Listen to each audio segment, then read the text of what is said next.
Welcome back. Well, giving gifts this festive season doesn't need to be about spending any money. In fact, not everyone really wants gifts, right?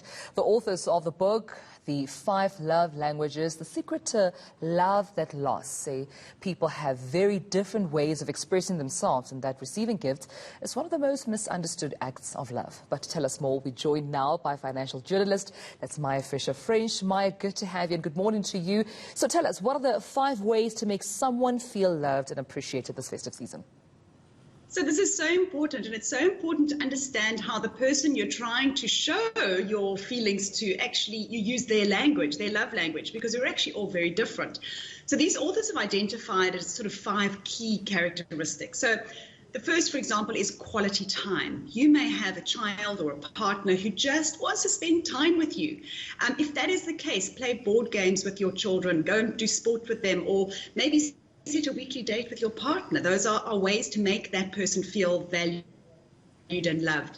Another one is words of affirmation. So this is the person who just needs to be told. They don't know that you love them, they need to be told. So you want to give them perhaps cards with beautiful words in them, or find a poem that really expresses how you feel about them. And even if it's children, tell them constantly how much you care for them, you value them, you admire them. And then there are people who love gifts, of course, we all do love gifts. But again, the gift doesn't have to be about spending huge amounts of money. It can be about buying something that really shows that you know that person, that you understand them, or it could be a memory that you've shared together that is reflected in that gift. So put thought into your gift rather than just saying, how much do I want to spend?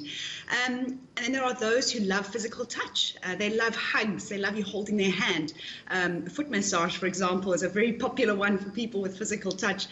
And the final one is acts of service. So this is when you do something for someone. And I have to tell you, this is my love language.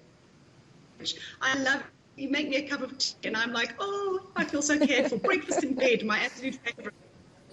So what is yours? What do you think your love language is? I think mine has to be words of affirmation because, sometimes you assume you are this person in someone's life, but just hearing someone say, you're a great daughter, you're an amazing mom, you're a loving sister, that just melts. I just literally melt when I hear how people really feel about me, sort of assuming it.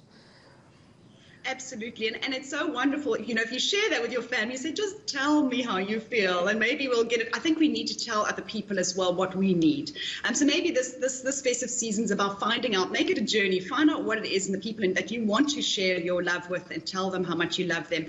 Find out how to do that. That's amazing. Well, Maya, we have to leave it there, but thank you so much for this, Christmas spirited conversation. Maya Fisher-French joining us.